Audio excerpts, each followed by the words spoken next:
Hello students. तो last class में हम लोगों ने चैप्टर शुरू किया फिज़िक्स का हमारा सेकेंड, जो कि है यूनिट्स एंड मेजरमेंट। उसमें हम लोगों ने मेनली जो चीज़ पढ़ी थी वो थी कि दो प्रकार की यूनिट्स होती हैं हमारे पास, फंडामेंटल और डिराइव्ड।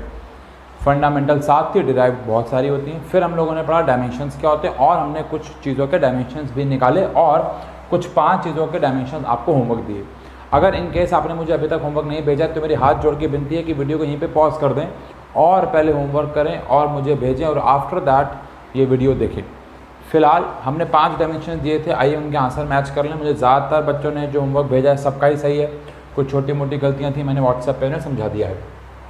मोमेंटम होता है मास इंटू में वेलोसिटी। तो मास के डायमेंशंस होते हैं कैपिटल एम और वेलोसिटी के हम लोग लास्ट क्लास में निकाल चुके थे LT-1, तो हो गया MLT-1। प्रेशर होता है फोर्स अपॉन में एरिया, तो प्रेशर में फोर्स का डायमेंशंस आएंगे और एरिया के। फोर्स का डायमेंशंस हमने लास्ट क्लास में निकाल लिए थे MLT-2। धीरे धीरे आप लोगों को याद हो जाएंगे, ये नहीं याद हो रहे हैं तो आप रफ में जाके निकाल भी सकते हैं।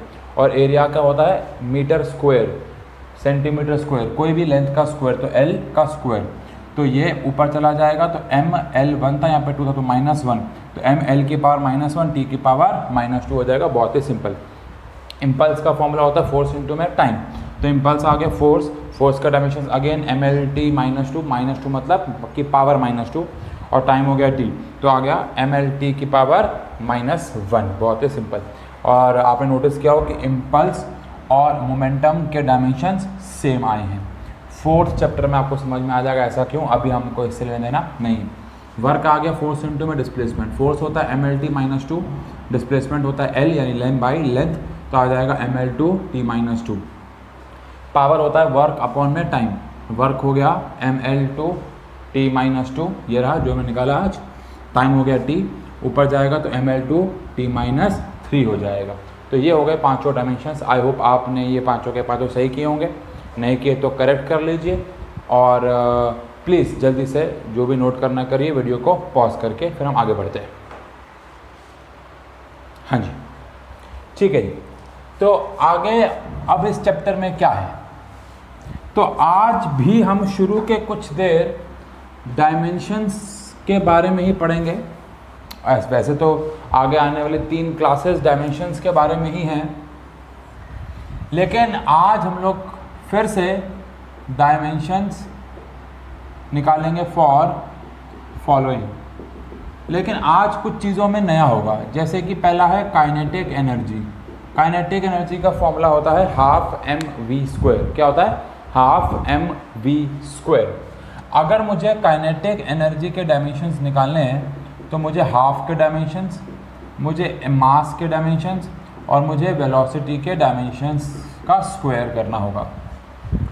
तो यहाँ पे अब आप 2 बातें सीखने वाले हो। पहली बात कि हाफ यानी कांस्टेंट्स का क्या करना है। बेटा जिनकी यूनिट नहीं होती ऑब्वियसली उनके कोई डायमेंशंस भी नहीं होंगे। अब जो हाफ है वो हाफ है, उसकी कोई यूनिट नहीं है, कोई डायमेंशंस भी नहीं है, तो ऑब्वियसली बात है हाफ तो हट जाएगा, उसके कोई यूनिट नहीं है, कोई डायमेंशन नहीं है। तो यहाँ पे हम लोग नोट का पॉइंट लिख देंगे कि unitless terms are dimensionless. जिनकी यूनिट नहीं होगी उनके कोई डायमेंशन भी नहीं होंगे, तो हाफ के कोई डायमेंशन नहीं होंगे तो उसको हटा देंगे। अब मास के डायमेंशन कैपिटल M होते हैं और वेलोसिटी के लिए LT-1 होता है, लेकिन उसका स्क्वायर करना है तो LT-1 का क्या हो जाएगा? स्क्वायर हो जाएगा। तो आ जाएगा ML2T-2। बात समझ में आई बेटा? एक मैं कराना चाहूँगा आपको पोटेंशियल एनर्जी का। हालांकि पोटेंशियल एनर्जी का फॉर्मूला होता है mgh, लेकिन इसमें कुछ खास नहीं है। लेकिन यहाँ पे मैं एक बात सिखाना चाहूँगा आपको, पोटेंशियल एनर्जी का डायमेंशन, तो मास के dimension, acceleration due to gravity के डायमेंशन और हाइट के डायमेंशन। तो मास के लिए कैपिटल M होता है, एक्सेलरेशन ड्यू टू ग्रेविटी के लिए LT-2 होता है और लंबाई के लिए, हाइट के लिए L होता है, तो ML2T-2। और वो बात क्या सिखाना चाहूँगा, ज़रा गौर फरमाइए। काइनेटिक एनर्जी और पोटेंशियल एनर्जी के डायमेंशंस क्या हैं? सेम। अच्छा, वर्क के भी क्या डायमेंशंस आए थे याद करो, पन्ना पलटा लो। वर्क के डायमेंशंस भी आए थे ML2T-2 यानी ML की पावर स्क्वायर T-2। क्योंकि बेटा वर्क और एनर्जी एक ही बात है। और जितनी भी एनर्जी है इस दुनिया में, चाहे काइनेटिक है, पोटेंशियल है, मस्कुलर, कोई भी एनर्जी है, सबके डायमेंशन यही होने वाले हैं क्या, ml2t-2, क्योंकि इनकी यूनिट एक ही होती है, वो होती है जूल्स। याद करो क्या होती है, जूल्स। तो सारी एनर्जी की डायमेंशन भी सेम होते हैं, ml2t-2। बात समझ में आई बेटा?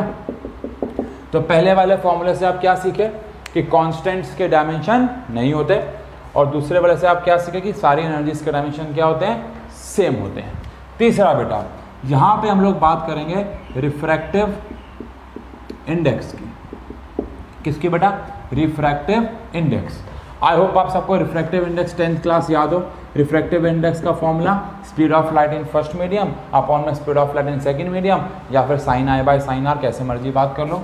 तो अब हम लोग रिफ्रैक्टिव इंडेक्स के डायमेंशंस निकालने जा रहे हैं बेटा। तो रिफ्रैक्टिव इंडेक्स के डायमेंशन कैसे निकालेंगे, वेलोसिटी के डायमेंशन अपॉन में वेलोसिटी के डायमेंशन।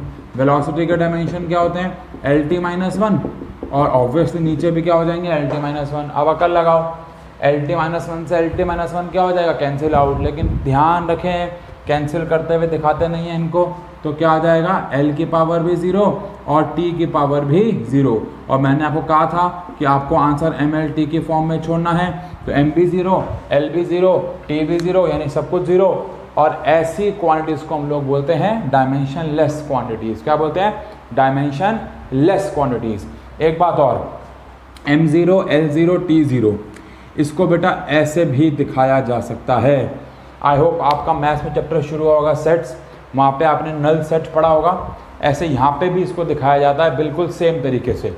अगर किसी चीज़ के कोई डायमेंशंस ना हो तो उन्हें M0, L0, T0 ऐसे दिखा दो। ये आप ऐसे ही दिखाना, लेकिन ये क्यों सिखा रहा हूँ, क्योंकि अगर किसी किताब में ये बनाओ तो ये मत समझ लेना मिसप्रिंट है। इसका मतलब ये है कि वो चीज़ डायमेंशन लेस है। ऐसे बेटा और भी चीज़ें हमारे पास जो डायमेंशन लेस होती हैं, जैसे कि relative density. Formula density of substance upon में बोलो density of water. Very good.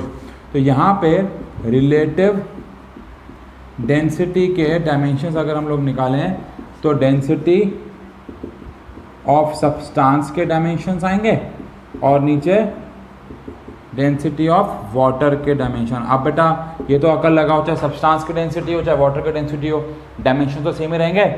और डेंसिटी के डायमेंशन शायद हम लोगों ने लास्ट क्लास में निकाले थे, वो आया था ml-3, और नीचे भी क्या आ जाएगा, ml-3। क्या ये कैंसिल हो जाएंगे, हाँ जी ये कैंसिल हो जाएंगे। तो क्या आ जाएगा, M0, L0, T0, और ये भी क्या हो गई, डायमेंशन लेस हो गए। तो मैं यहाँ पे नोट का पॉइंट लिखना चाहूँ, हालांकि ऐसी बहुत सारी क्वांटिटीज़ और हैं, लेकिन हमने अभी फ़िलहाल ये दो की हैं। तो रिफ्रैक्टिव इंडेक्स एंड कौन, रिलेटिव डेंसिटी आर डायमेंशनलेस। ये कौन सी क्वांटिटीज़ हैं, ये डायमेंशन लेस क्वांटिटीज़ हैं, इनकी कोई डायमेंशन नहीं है। बात समझ में आई? तो 2-3 नई बातें हमने सीखी बेटा। अब इसके बाद हम कुछ 3-4 ऐसे फॉर्मूले करेंगे जो आपके लिए नए हैं, मतलब न्यू हैं, जो आपने आज से पहले मेरे हिसाब से कभी नहीं सुने होंगे। उनके डायमेंशंस हम लोग निकालेंगे यहाँ पे आज, क्योंकि एग्जाम के लिए बहुत इंपॉर्टेंट होते हैं। एग्जाम में पूछ ले जाते हैं बेटा, एग्जाम में तो कोई भी फॉर्मूला आ सकता है, सारे आने चाहिए। धीरे धीरे हम लोग सारे कर लेंगे। अभी फिलहाल 3-4 ऐसे फॉर्मूले जो आपके लिए नए हैं। जल्दी से वीडियो को पॉज करेंगे और इतना नोट करेंगे खटाक से।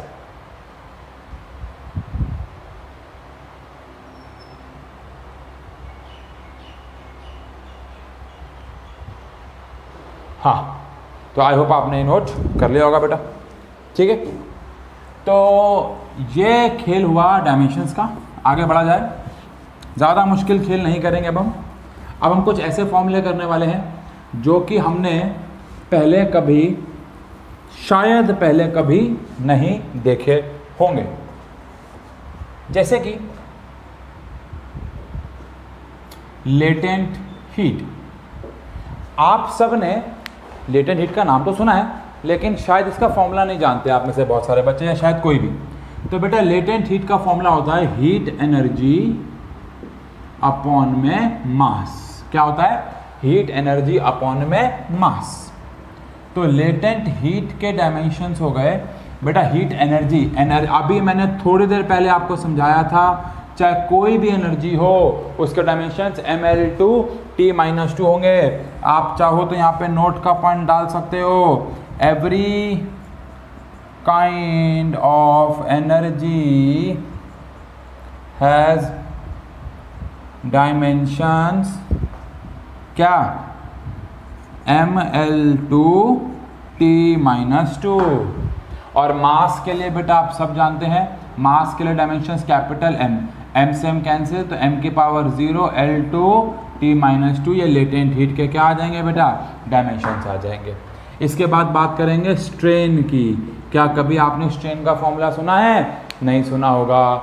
आओ जी मैं सुनाता हूँ। इसका फॉर्मूला होता है चेंज इन लेंथ अपॉन में ओरिजिनल लेंथ।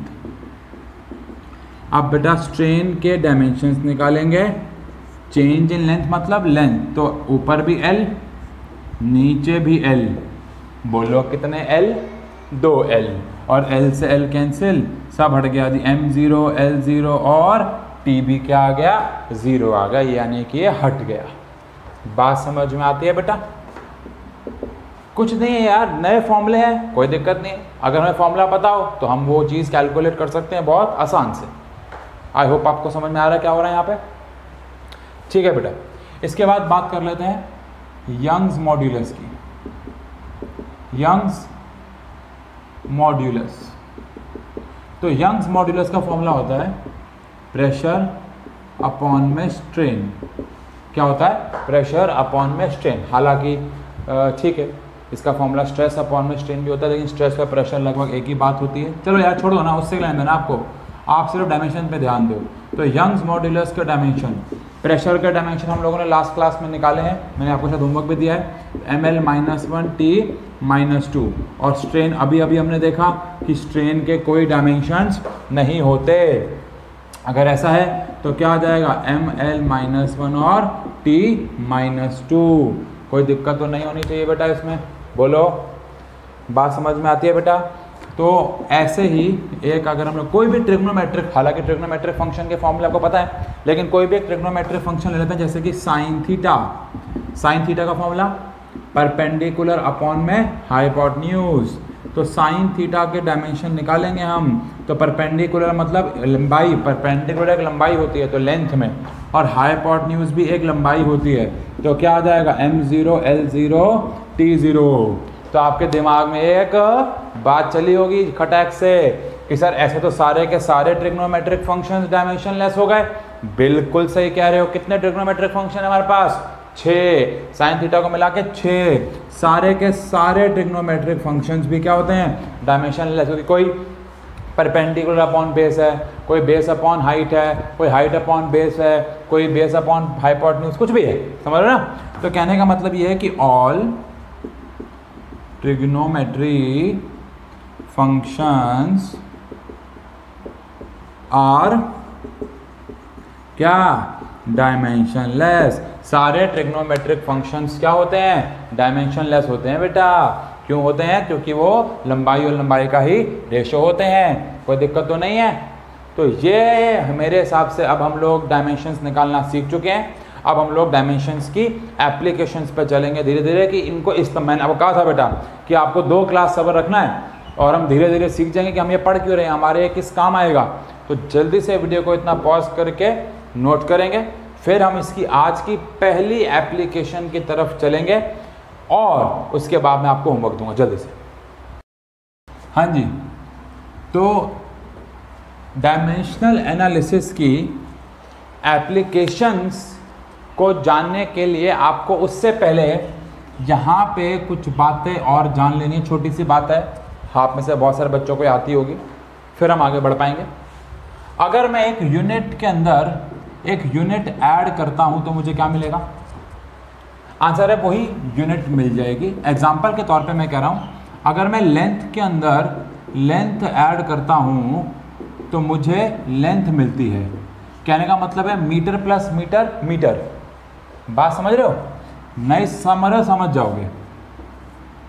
अगर मैं यूनिट को यूनिट से मल्टीप्लाई करूंगा तो क्या मिलेगा? यूनिट का स्क्वायर, यानी कि लेंथ को लेंथ से मल्टीप्लाई करूंगा अगर मैं, लेंथ इंटू में लेंथ, जैसे एरिया निकालते हैं तो क्या हो जाता है, लेंथ का स्क्वायर हो जाता है। लेकिन length plus length two length नहीं होता है, लेंथ प्लस लेंथ तो लेंथ ही होता है, मतलब मीटर प्लस मीटर मीटर ही होता है ना बेटा। ऐसे ही सोच के बताओ, लेंथ यानी कि यूनिट माइनस यूनिट, क्या मिलेगा आपको, यूनिट ही तो मिलेगा यार। लंबाई में से लंबाई, टाइम में से टाइम, सेम यूनिट में से अगर आप सेम यूनिट माइनस करोगे तो क्या मिलेगा, वही सेम यूनिट तो मिलेगी। लेकिन अगर आप यूनिट को यूनिट से डिवाइड कर दोगे तो कोई यूनिट नहीं मिलेगी।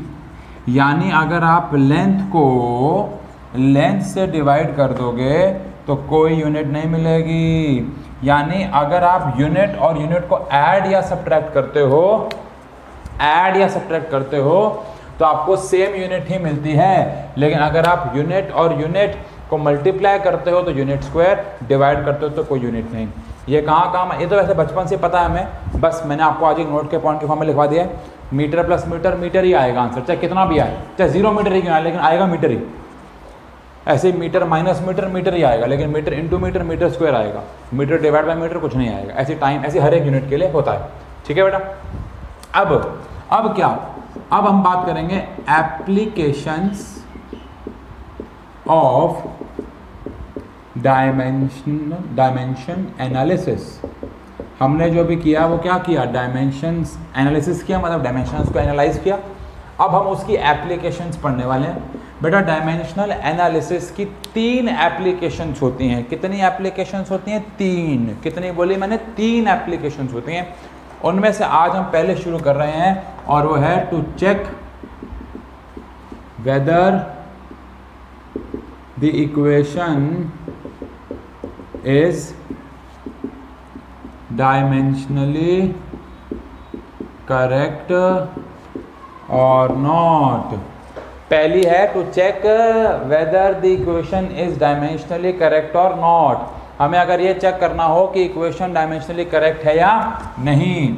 आओ जी समझते हैं, एक एग्जांपल लेते हैं और फिर बात करेंगे इसके बारे में कि ये क्या हो रहा है ना, ये क्या कर रहे हैं हम लोग।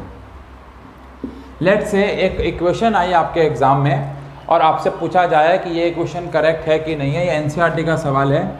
एक है half mv² is equals to mgh। आपसे पूछा हुआ है कि check whether this equation is dimensionally correct और नॉट। तो हमारा डायमेंशनल एनालिसिस कैसे हेल्प करेगा हमारी, ध्यान सुनेंगे, ध्यान से आंसर करना शुरू करो। एक फॉर्मेट है, उसी फॉर्मेट पे चलना है बेटा। बात समझ में आई। इस क्वेश्चन के ऊपर मैं 2 न्यूमेरिकल्स कराऊंगा आपको और आपको ये कंसेप्ट समझ में आ जाना चाहिए फिर। ठीक है जी। सबसे पहले हम लिखेंगे कि हमारा LHS कौन है। LHS मतलब लेफ्ट हैंड साइड क्या है, जो कि है हाफ mv²। अब हम लोग LHS के डायमेंशंस निकालने जा रहे हैं। इसी फॉर्मेट से आंसर भेजना है बेटा, गलत भेजना है व्हाट्सएप पे ब्लॉक कर देना, तुम लोगों को ध्यान रखना। LHS के आगे हाफ mv²।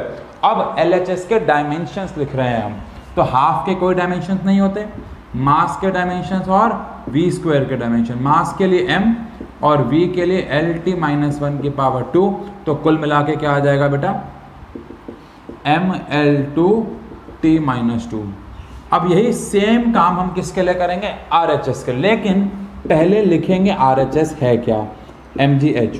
अब फॉर्मेट समझ रहे हो ना। अब हमें क्या करना है, RHS के डायमेंशंस लिखने हैं, जो कि आ गए मास के डायमेंशन जो कि m है, g के डायमेंशन जो कि LT-2 है क्योंकि ये एक एक्सेलरेशन है, एक्सेलरेशन टू ग्रेविटी है, और हाइट के लिए l है। तो कुल मिला के क्या आ गया, mL2T-2। अब ध्यान से देख के बताओ क्या ये कहना सही है कि हेंस LHS के डायमेंशंस बराबर हैं RHS के डायमेंशंस के। क्या LHS और RHS के डायमेंशंस बराबर आए हैं, हाँ जी बराबर आए हैं। So equation is dimensionally correct. इसका मतलब इक्वेशन डायमेंशनली करेक्ट है। देखो अभी हम ये अगली क्लास में सीखेंगे कि ये डायमेंशनली करेक्ट है, एक्चुअली में करेक्ट है कि नहीं, अगली क्लास की बात है, अभी उसको छोड़ दो। अभी फिलहाल सवाल ये है कि चेक करना है कि ये जो इक्वेशन दे रखी है ये डायमेंशनली करेक्ट है या इनकरेक्ट है। तो हमने चेक कर लिया कि ये इक्वेशन डायमेंशनली करेक्ट है। कैसे करेक्ट है? क्योंकि LHS और RHS के डायमेंशंस क्या आए हैं? बराबर आए हैं। तो क्या करना है समझ में आया? पहले LHS लिखना है, फिर उसका डायमेंशन निकालने हैं, RHS लिखना है, उसका डायमेंशन निकालने हैं, और फिर देखना है एंड में कि वो बराबर आए हैं कि नहीं। अगर बराबर आ जाए तो वो करेक्ट है, बराबर नहीं आएंगे तो वो इनकरेक्ट हो जाएगी। जल्दी से वीडियो को पॉज करेंगे तो नोट करेंगे, जल्दी करना। हाँ, तो आई होप आपने ये नोट कर लिया है।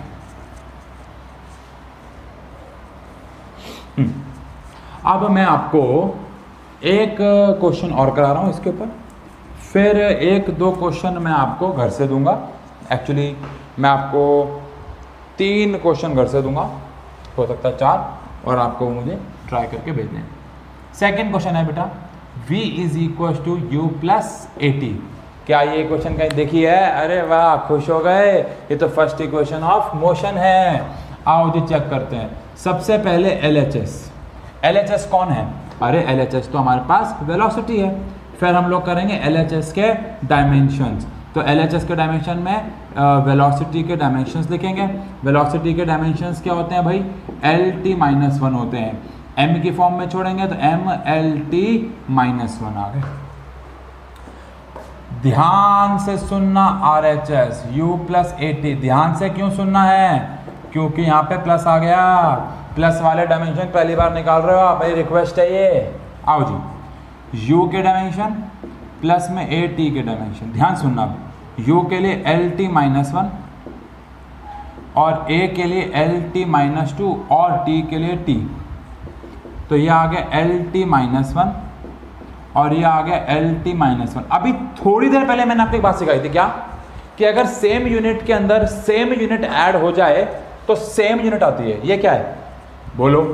LT-1 है। ये क्या है? बोलो। LT-1 है। तो LT-1 में और LT-1 अगर आपस में ऐड होंगे तो क्या आएगा? क्या आएगा? LT-1 ही आएगा। क्या आ जाएगा? LT-1। सर अगर ऐसा हो जाए LT-1 प्लस L हो जाए तो हो ही नहीं सकता। एक क्वेश्चन पूछूंगा, उसका आंसर दे दो तो मान जाऊं। 5 किलो चावल प्लस 2 घंटे कितना होगा? क्या कह रहे हो? 5 किलो चावल प्लस 2 घंटे कितना हुआ? क्या हम इन दोनों को ऐड कर सकते हैं बेटा? केजी और टाइम को ऐड किया जा सकता है। ऐसी 2 अलग अलग यूनिट्स को ऐड नहीं कर सकते, सब्ट्रैक्ट नहीं कर सकते। तो ऐसे कैसे आ जाएंगे? अगर सब कुछ ठीक कर रहे हो तो प्लस के इधर और इधर, माइनस के इधर और इधर हमेशा सेम चीजें आएंगी। ये कौन है? LT-1। ये कौन है? LT-1। दोनों को ऐड करेंगे तो क्या आएगा? LT-1, क्योंकि 2 यूनिट्स को ऐड करके हमेशा सेम यूनिट मिलती है।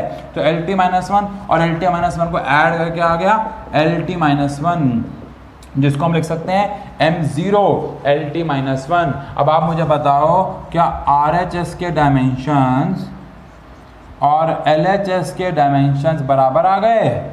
So equation is dimensionally correct. Equation dimensionally क्या? कुछ नहीं करना है यार। LHS के डायमेंशन निकालने हैं, RHS के डायमेंशन निकालने हैं, देखना है वो बराबर है कि नहीं है, और क्या दिक्कत है? कोई दिक्कत ही नहीं है जी, हो जाएगा। अबे हो जाएगा, हाँ ना तो बोला करो। ठीक है जी, तो आपका होमवर्क आ गया। पहला सब में यही गया क्वेश्चन है, check whether equations are dimensionally correct और नॉट। चेक करो ये इक्वेशन डायमेंशनली करेक्ट है या नहीं है। पहली है S is equal to UT plus half AT²। जिन बच्चों को नहीं याद, S का मतलब डिस्प्लेसमेंट होता है, बाकी तो पता ही होगा आपको। U मतलब इनिशियल वेलोसिटी यानी वेलोसिटी, T मतलब टाइम, A मतलब एक्सेलरेशन, वहाँ से T मतलब time. v² minus u² is equal to 2AS। और अगली आ गई प्रेशर